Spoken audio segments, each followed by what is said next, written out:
J'étais en train de nettoyer les comptoirs en granit de la cuisine de la cabane, ma bière à moitié vide sur le rebord de la fenêtre, quand j'ai passé l'appel qui allait me déchirer en deux. « Salut, oncle David », dis-je, souriant au téléphone. Je voulais juste savoir à quelle heure vous partez pour le mariage de Manon demain. Vous y allez directement où vous passez la nuit ?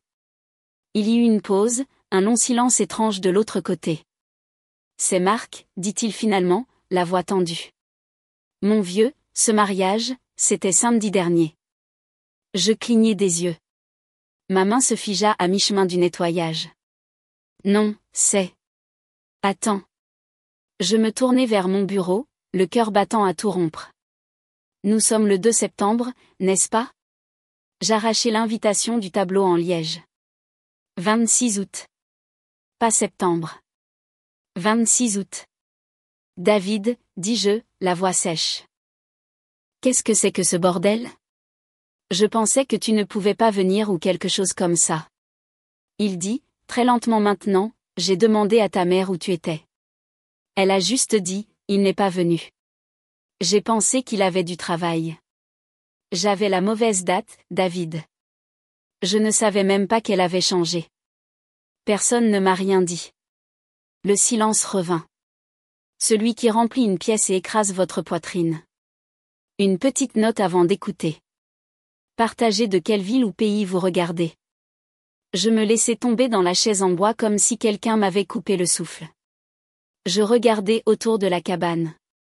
Mon chez-moi, mon endroit de rêve. Je venais de finir la nouvelle rampe du Porsche. J'avais construit chaque putain de partie de ça de mes propres mains. Les mêmes mains qui avaient aidé Manon à construire sa vie chaque fois qu'elle avait eu besoin de moi. J'ouvris Facebook sur mon ordinateur portable. La voilà, ma petite sœur dans une longue robe blanche, souriant comme une mariée de magazine. Tom, tout sourire à côté d'elle comme s'il venait de gagner un prix. Mes parents tout habillés, cousins, amis, une foule entière levant des verres sous des guirlandes lumineuses. Tout le monde sauf moi. J'actualisais la page, défilé. Plus de photos, plus de tags. Rien de moi. Pas de « j'aurais aimé que tu sois là ». Pas de « tu nous as manqué aujourd'hui ». Pas même un putain d'émoji de Manon. Je restais assis là à regarder, sentant la chaleur monter dans mon cou. Colère, gêne, surtout de la honte, comme si j'avais manqué le jour le plus important de sa vie. Et d'une certaine manière, c'était à moi de comprendre pourquoi. Le pire, c'est que je n'étais même pas choquée. Pas vraiment. Quelque part dans mon ventre, je savais depuis des mois que quelque chose n'allait pas. Cela ne faisait qu'officialiser la chose. Je raccrochai le téléphone sans dire au revoir. Je sortis jusqu'à la camionnette, ouvris l'arrière. Là, il y avait le banc que j'avais sculpté pour elle. Toujours. Toujours. C'était écrit. Une citation de quand nous étions enfants. Quelque chose qu'elle avait l'habitude de dire chaque fois que nous nous séparions. Toujours. Toujours. Apparemment, plus maintenant. Je passai ma main sur le banc, doux comme du verre. La teinture sentait encore le frais. Je claquai le haillon plus fort que je ne l'avais voulu. Je restais là à respirer comme si je venais de recevoir un coup de poing. Je ne pouvais pas arrêter de voir son visage sur ses photos. Ce même sourire de travers de quand nous étions enfants. Elle me suivait partout. Papa et maman étaient enterrés dans le restaurant, 16 heures par jour, 7 jours sur 7. Nous avons appris tôt à prendre soin de nous, ou plus précisément, comment je prendrais soin d'elle. Elle avait 8 ans quand elle est tombée des barres de singe et s'est ouvert le genou. Je me souviens de la façon dont elle sanglotait, serrant sa jambe. J'avais 11 ans, tout en os et en basket déchiré. Mais je l'ai portée sur mon dos jusqu'à la maison. 2 kilomètres, sans me plaindre. C'est juste ce que tu fais. Collège. Elle se faisait embêter parce qu'elle était silencieuse. Un gamin plus âgé l'a coincée dans le couloir. Je ne me souviens même pas de ce que j'ai fait, juste que ça s'est terminé avec moi dans le bureau du directeur et une suspension de 3 jours. Je m'en fichais. Elle était en sécurité. C'est ce que nous étions. Même adultes, nous ne nous sommes pas éloignés. Nous avions nos petits déjeuners du dimanche selon une routine. Crêpes, café noir, généralement suivi d'une randonnée si le temps était décent. Elle m'appelait chaque semaine juste pour se plaindre de son travail ou demander quels outils elle devrait acheter. Je l'ai aidée à déménager dans 2 appartements, j'ai porté son matelas sur 4 étages, j'ai construit cette terrasse pour elle un été quand elle ne pouvait pas se permettre un entrepreneur. Elle a pleuré quand j'ai eu fini. Elle a dit que personne n'avait jamais construit quelque chose juste pour elle avant. Quand sa transmission a lâché, je lui ai avancé l'argent. Sans poser de questions. Je lui ai juste tendu une enveloppe. Elle a dit qu'elle me rembourserait. Elle ne l'a jamais fait. Je n'ai jamais demandé.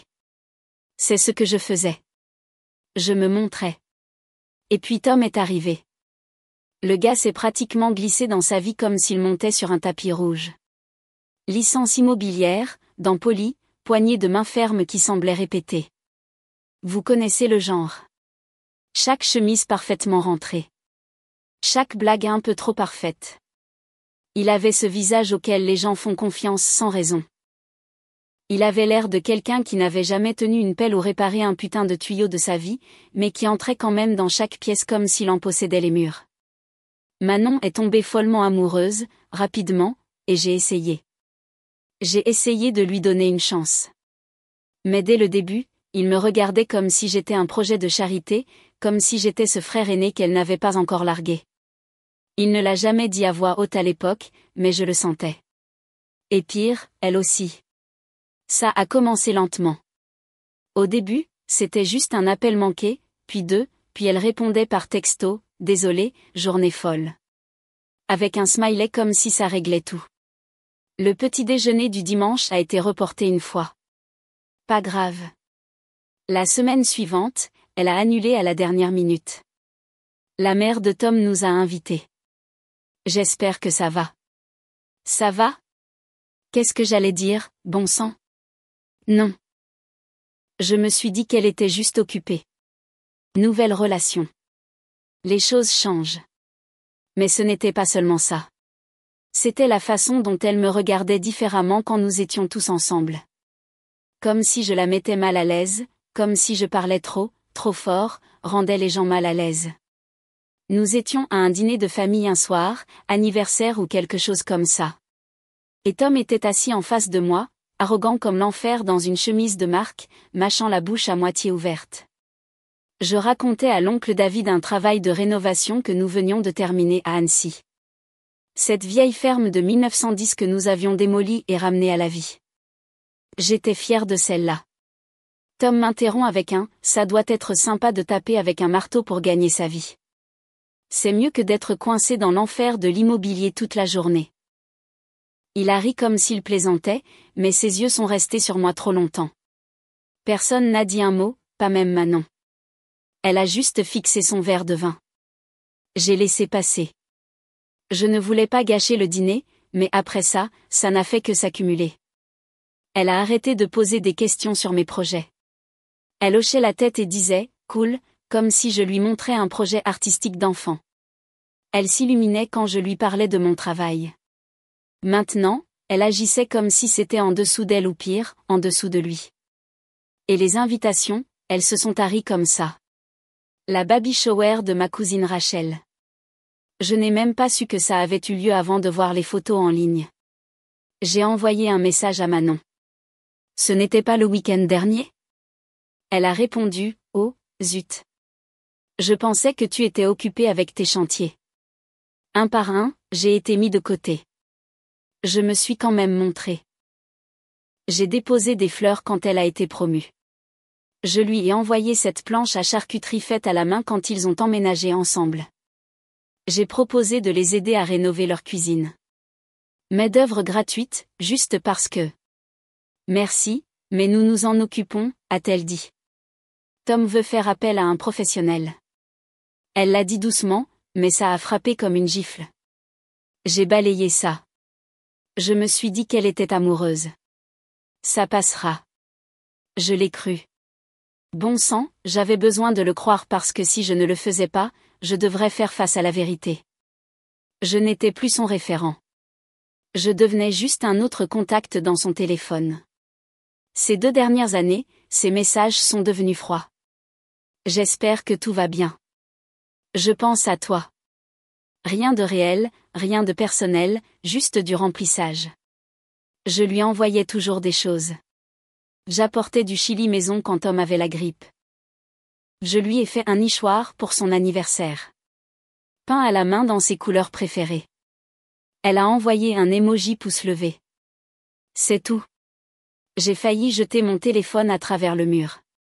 Kevin, mon associé, a dit « Mec, tu cours après quelqu'un qui a déjà pris sa décision. » Je lui ai dit qu'il avait tort. Je devais lui dire ça parce que je pensais toujours que peut-être après le mariage les choses se remettraient en place.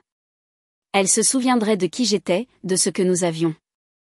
Je l'imaginais me faisant un vrai câlin à la réception.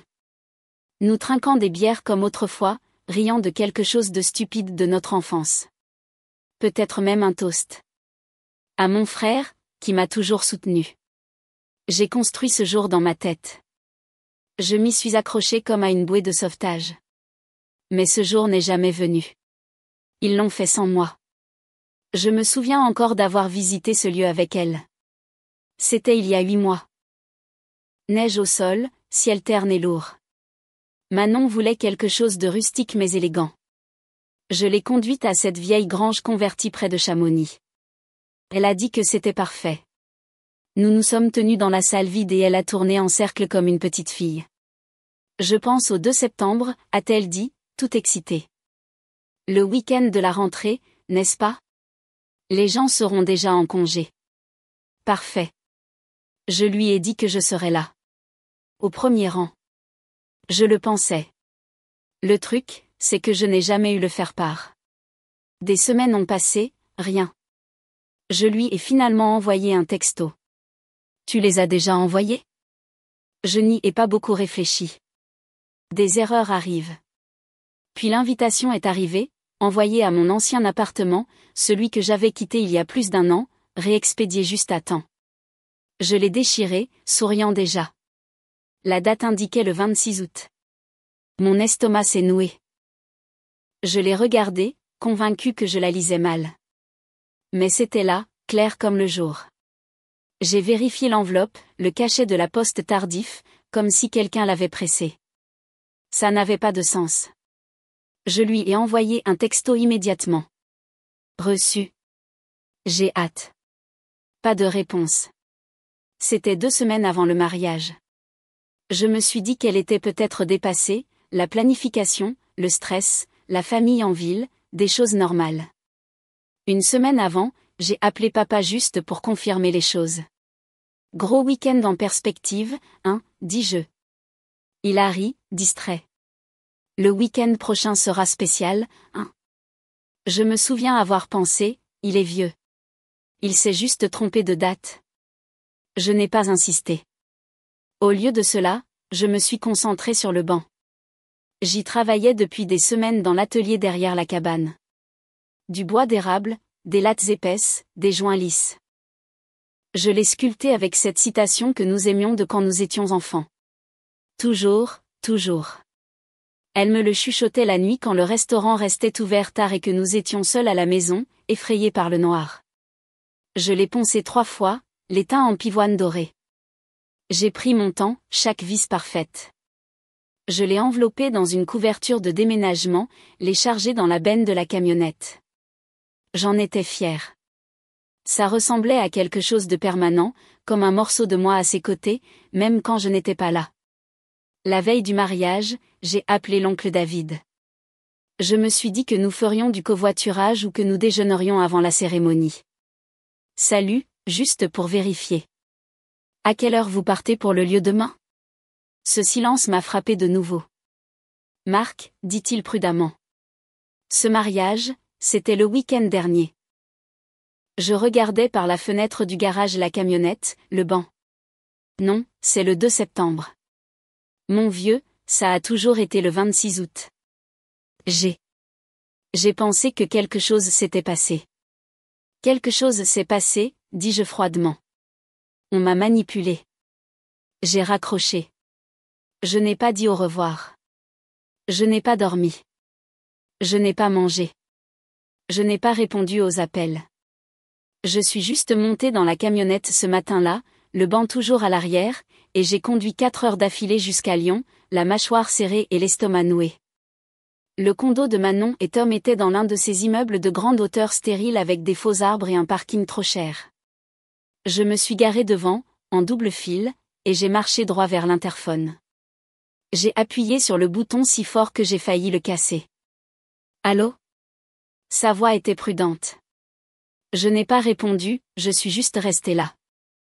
30 secondes plus tard, la porte a bourdonné. Quand elle l'a ouverte, son visage s'est effondré comme si elle avait vu un fantôme. Marc, qu'est-ce que tu fais ici ? Je suis entrée, je n'ai pas attendu d'invitation. Son appartement sentait les agrumes et le polish à meubles. Trop propre, trop parfait, tout comme lui.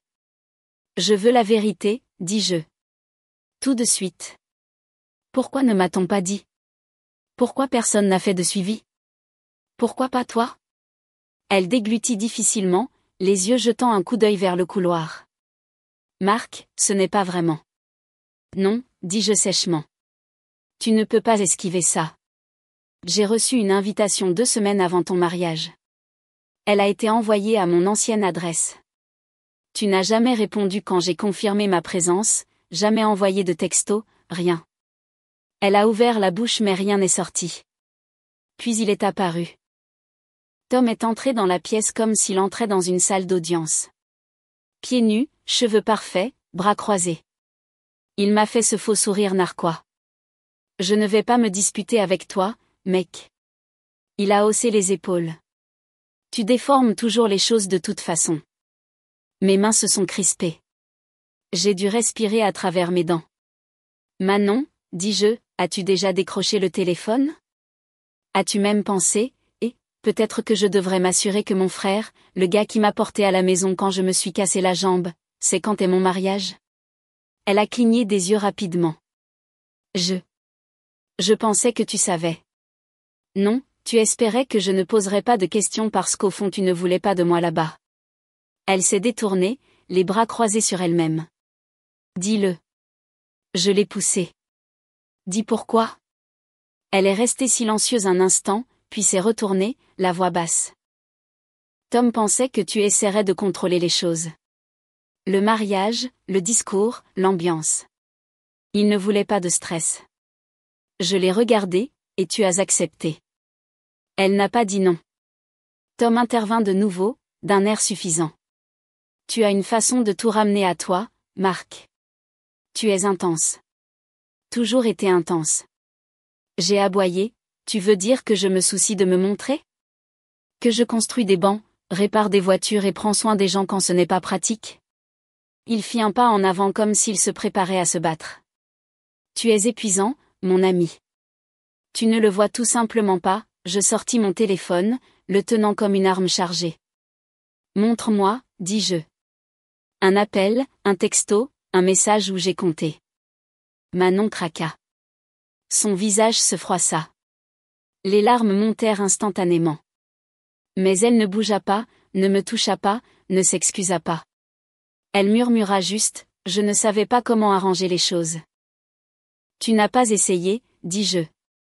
Elle ouvrit la bouche, mais j'étais déjà en train de reculer vers la porte. Je ne criais pas. Je ne claquais rien. J'en avais fini de leur donner plus que ce qu'ils me donnaient. Quand je sortis, le soleil me frappa comme une gifle. Je retournai à la camionnette, la déverrouillai et montai. Le banc était toujours là, attaché, emballé, en attente. Il ne lui appartenait plus. 2 semaines plus tard, son nom s'éclaira sur mon téléphone comme une malédiction. Manon, appel entrant. Je le laissai sonner 1 fois, 2 fois. J'aurais dû l'ignorer. J'ai répondu quand même. Salut, dit-elle, douce et légère comme si rien ne s'était passé. J'ai pensé qu'il était peut-être temps d'essayer de faire la paix. Je m'appuyai contre la balustrade du porche, regardant le lac, ma mâchoire tendue. Elle continua. Nous organisons un barbecue après le mariage. Juste la famille. Rire décontracté, nourriture, peut-être un peu de musique. Nous pensions que ton endroit serait parfait. Le lac, l'espace. Tom en a déjà parlé à quelques personnes. Je me figeais. Il m'avait exclu du mariage. M'avait ignoré pendant des mois, m'avait menti en face, et maintenant il voulait utiliser ma cabane comme si c'était une sorte de salle de fête Airbnb. Laisse-moi bien comprendre, dis-je. Je n'étais pas assez bien pour assister à ton mariage, mais tu veux emprunter la vue maintenant? Elle soupira. Marc, ne rends pas ça moche. Ce n'est pas seulement à propos de toi. Tout le monde a aussi droit à une fête. Ne les punis pas, c'était ça. Le chantage. Son point fort. Tu as vraiment dit ça avec un visage impassible, demandai-je. Après ce que vous avez fait? J'essaie là. D'accord, nous essayons. Non, vous organisez une opération de contrôle des dégâts. Elle se tut. Puis, juste au-dessus d'un murmure, s'il te plaît, ne t'en prends pas à toute la famille. Je ne criais pas, je ne raccrochais pas. J'ai juste dit, non. Ma réponse est non. 1 heure plus tard, mon père appela. Fils, ta sœur essaie. C'est déjà ça. Tu devrais faire un effort. Un effort? J'ai ri. Elle a eu un putain de mariage sans moi. Cette nuit-là, je tapais un message de groupe. Simple et tranchant. Non, ma propriété n'est pas disponible. J'ai besoin d'espace. Pas de discussion supplémentaire. J'appuyais sur envoyer. Je jetai mon téléphone sur le canapé. Le lendemain, l'onde de choc arriva. Ma cousine Émilie m'envoya un texto. Je comprends. Je suis fière de toi. 2 autres envoyèrent un soutien vague. Pouce levé. Je pense à toi.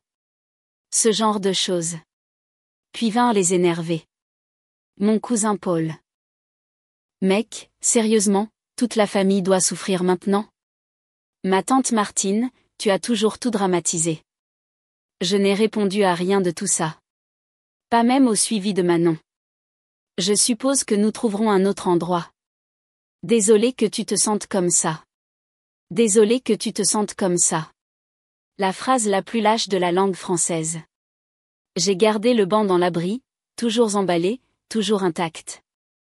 Ils pouvaient faire leur barbecue ailleurs. Pas sur ma terre, pas sous mon toit, pas après ce qu'ils avaient fait. Le barbecue a eu lieu sans moi.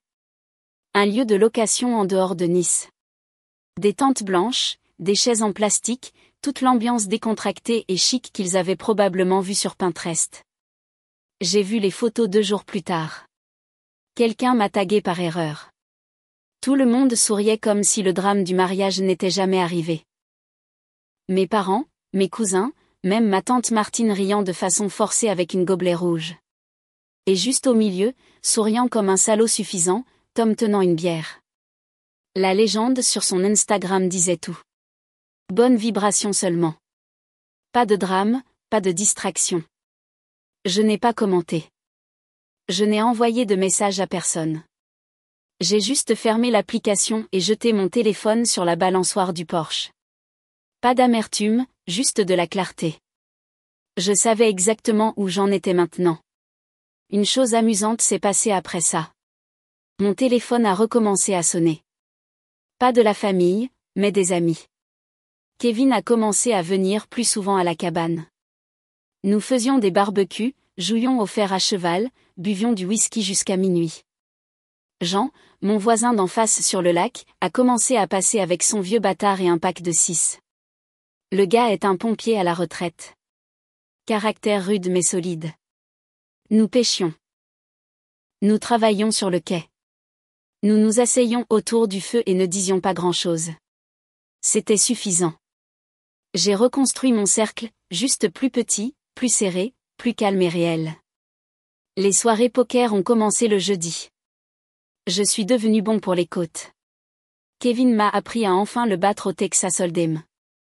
Jean apportait du bilton maison et des histoires qui appartenaient à un bar, pas à un Porsche. Une nuit, fin septembre, un vent frais du lac et du bourbon dans nos verres, Jean a regardé les flammes et a dit « Tu as fait le plus dur, mon gars. » Je n'ai pas répondu tout de suite. Il s'est adossé à la chaise de camping, les yeux fixes. La plupart des gens se laissent marcher dessus par leur famille. Il se laisse faire à cause du sang. Toi, non. J'ai fixé le feu. Le bois crépitant semblait plus fort que ses mots. Je ne voulais pas les perdre, dis-je. Oui. Il a hoché la tête. Mais ils étaient prêts à te perdre. Ça a fait mal. Il a versé une autre rasade de bourbon dans les 2 verres, puis a ajouté, je l'ai vu. Tu dis non une fois et soudain tu es le méchant. Ça ne veut pas dire que tu as tort. J'ai levé mon verre. Au méchant, alors. Il a souri. Putain de oui. Le feu a crépité. Le lac scintillait sombre et silencieux derrière nous. Pas de discours, pas de tente de fête, pas de fausses excuses, juste la paix. Je n'avais pas besoin de leur barbecue. J'avais le mien. Quelques mois plus tard, son nom réapparut. Message de Manon. As-tu une minute pour parler? C'est important. Je l'ai regardé un moment avant d'appeler. Sa voix était calme, rauque d'une manière que je n'avais pas entendue depuis des années. Les choses avec Tom ne vont pas bien, dit-elle. Il est contrôlant, lunatique. Je ne peux plus respirer dans cet endroit. Je n'ai pas dit, je te l'avais dit. Je ne l'ai même pas pensé. J'ai juste écouté. Elle a continué. J'ai commencé une thérapie. Je travaille sur des choses. Je sais que ce que j'ai fait était mal, Marc. Je le vois maintenant. J'ai expiré lentement. Tu es toujours ma sœur, mais nous allons reconstruire ça à mon rythme, pas au tien. Elle n'a pas argumenté, a juste murmuré, d'accord. C'était la première fois que je croyais qu'elle le pensait. Quelques semaines plus tard, maman et papa sont venus à la cabane. Pas d'appel préalable. Ils sont juste arrivés avec un crumble aux pêches et un air comme s'ils me devaient plus qu'un dessert. Nous nous sommes assis sur le porche, le lac était calme et vitreux. Je veux te dire que je suis désolée, a dit maman. Nous aurions dû appeler. Nous aurions dû te le dire. Nous pensions juste que tu t'en remettrais. Comme toujours, papa a hoché la tête, les yeux baissés. Nous avons foiré. J'ai siroté mon café et j'ai laissé le silence planer avant de dire, j'en ai eu marre d'être celui qui pardonne. Maman a cligné des yeux, puis a détourné le regard. Ça m'a coûté trop cher, ai-je ajouté. J'en ai fini de faire semblant de ne pas être en colère quand je le suis. Ils n'ont pas résisté, n'ont pas fait de chantage, mais ont juste hoché la tête. Et ça, c'était un début.